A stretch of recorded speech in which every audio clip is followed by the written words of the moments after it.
Hi, I'm John Hardin, I'm Yuya. and we are IceCube's winter rovers. We've been living and working at the South Pole for the last 11 months to take care of IceCube and make sure it stays up and running. Hello, and welcome to the South Pole. What you're seeing here are the colors of our stunning sunrise, which happens just once per year.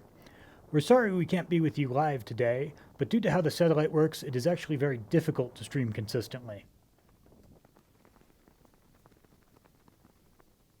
In this shot, we've gone a little bit back in time.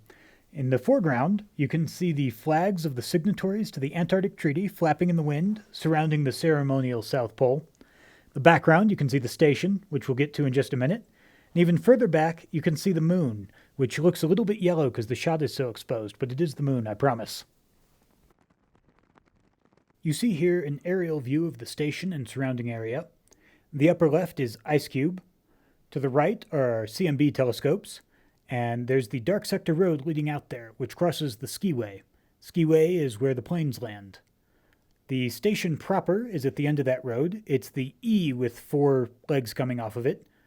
3 of those legs are used for sleeping and berthing, one of which is the gym, and the long side of the E is where general station activities take place.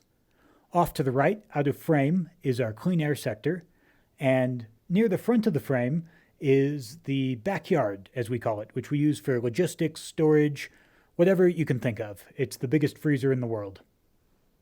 We're going to get to see a little bit of the inside of the station now. What you're seeing here is the Galley, which is sort of a central gathering point for all kinds of people.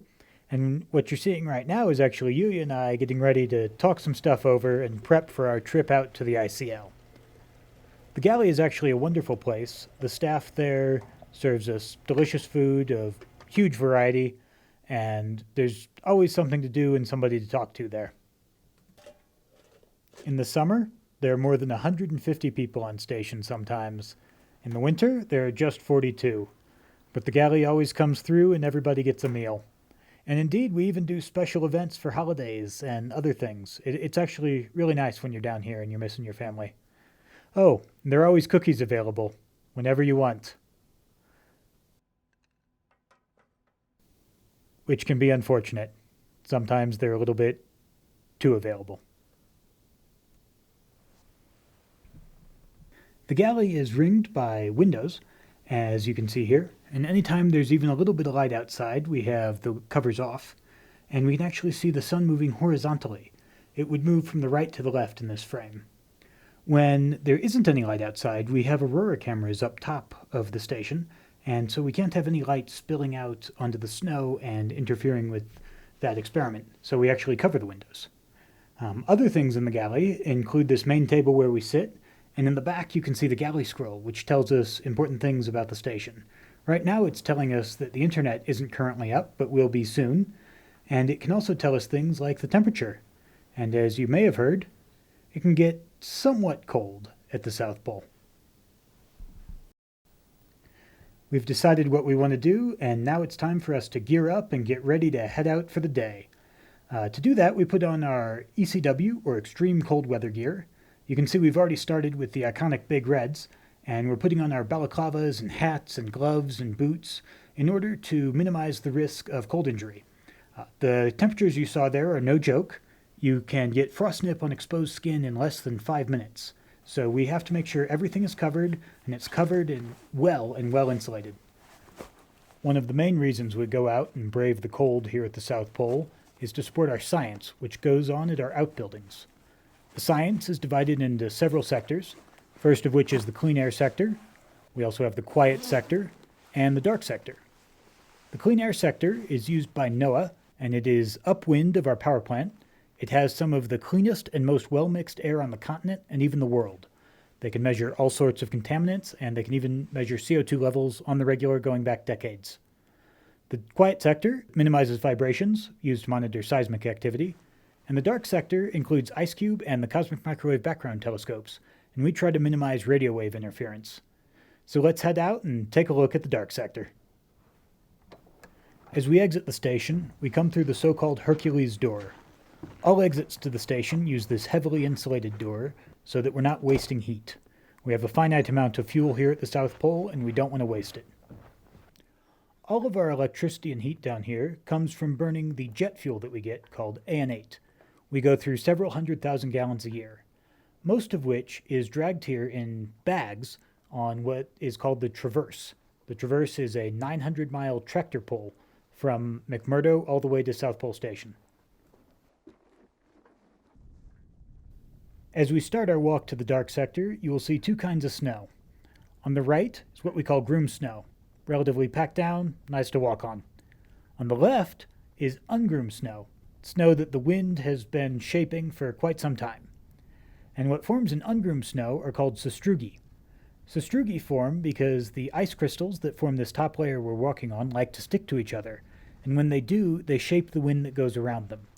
So the interplay between the stickiness and the wind produces these curves and overhangs and nice features which are beautiful to look at and all kinds of fun to trip on when it's dark outside. As we walk out to the dark sector, we will cross the skiway where the planes land, and when we do, we will be on top of IceCube.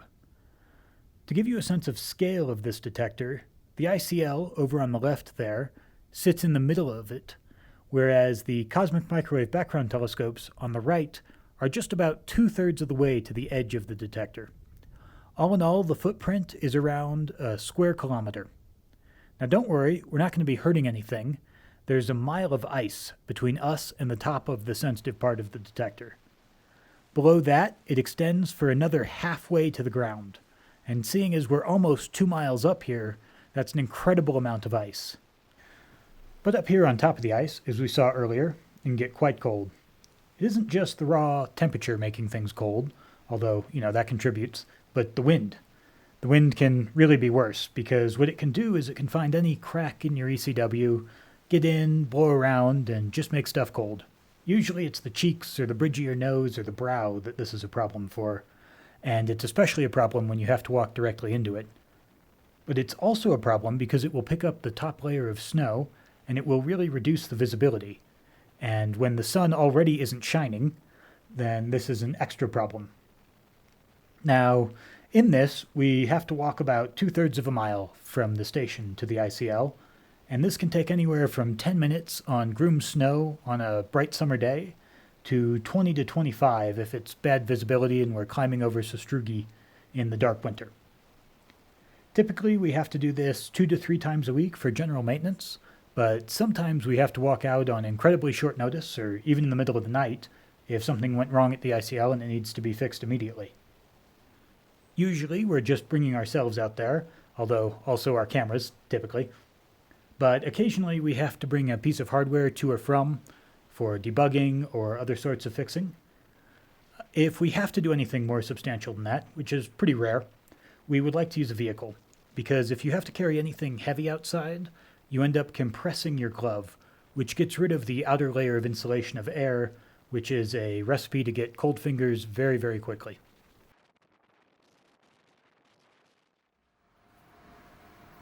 Here we are in the bottom of the ICL, where we maintain an electronics lab. Spares are limited here at the South Pole, especially during the winter, so we have to be able to repair whatever we can.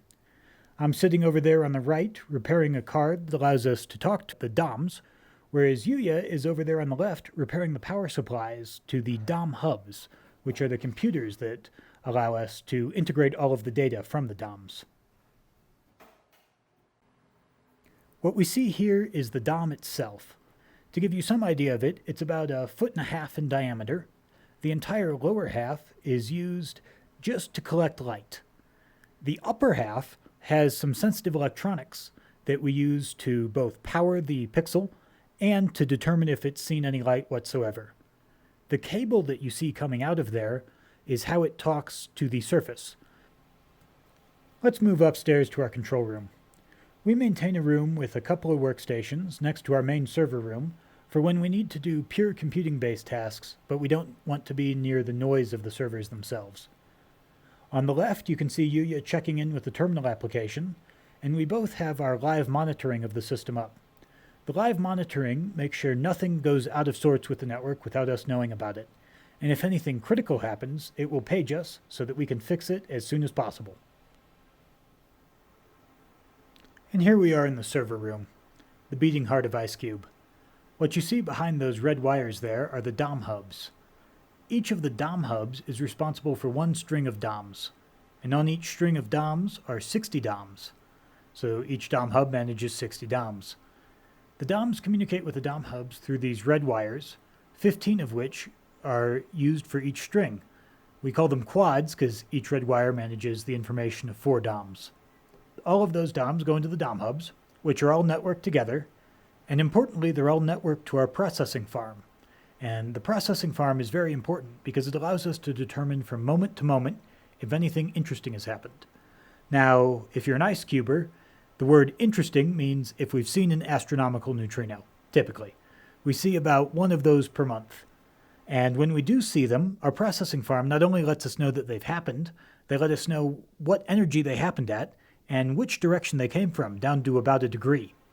And then we can email the north, and if anybody with other kinds of telescopes want to follow up on it, they can do that. Now, this brings us to the other important feature of IceCube. It's our uptime. We're more than 99% up, and we're actually a good deal more than that most of the time. It's why Yuya and I have to be on the ball and on call as much as we can to fix it if anything ever goes down. Being up this often allows us to guarantee that we will see whatever happens in space, at least as long as it happens in neutrinos. And one of the most interesting things that can happen in neutrinos is a supernova. And what's especially interesting about that is that we think that the neutrinos from a supernova will come out 15 minutes to an hour before the light of the supernova, which means that with IceCube, we can alert everybody else on the planet that a supernova is about to happen with a good at least 15-minute lead time. And being able to see a supernova with modern technology would just be an incredible scientific advance for us. Although we only see about one of those a century, so we're crossing our fingers down here.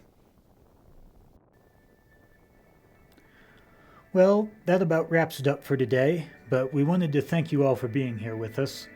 Yuya and I are going to be here on this snowdrift enjoying the sunrise, but we honestly couldn't leave you without sharing some of the nighttime images that you can see down here. It's a little hard to film properly outside, but you can do a nice time-lapse, and honestly, the eye can see these things pretty well as well. The Milky Way viewing and the aurora viewing are just spectacular.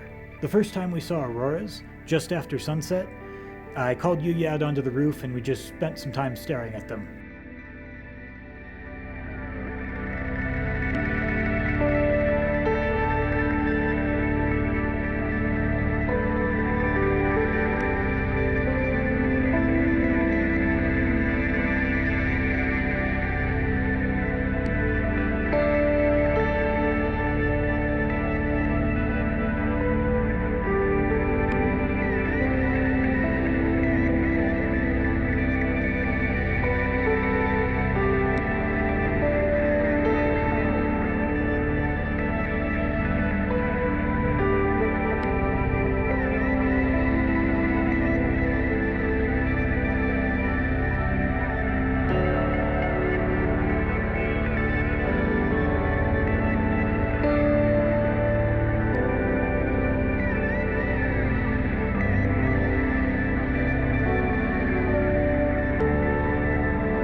Thank you for being with us here today, and we'll leave you with this picture of us standing at one of our strings. We mark them all with these tall yellow flags. Thanks again.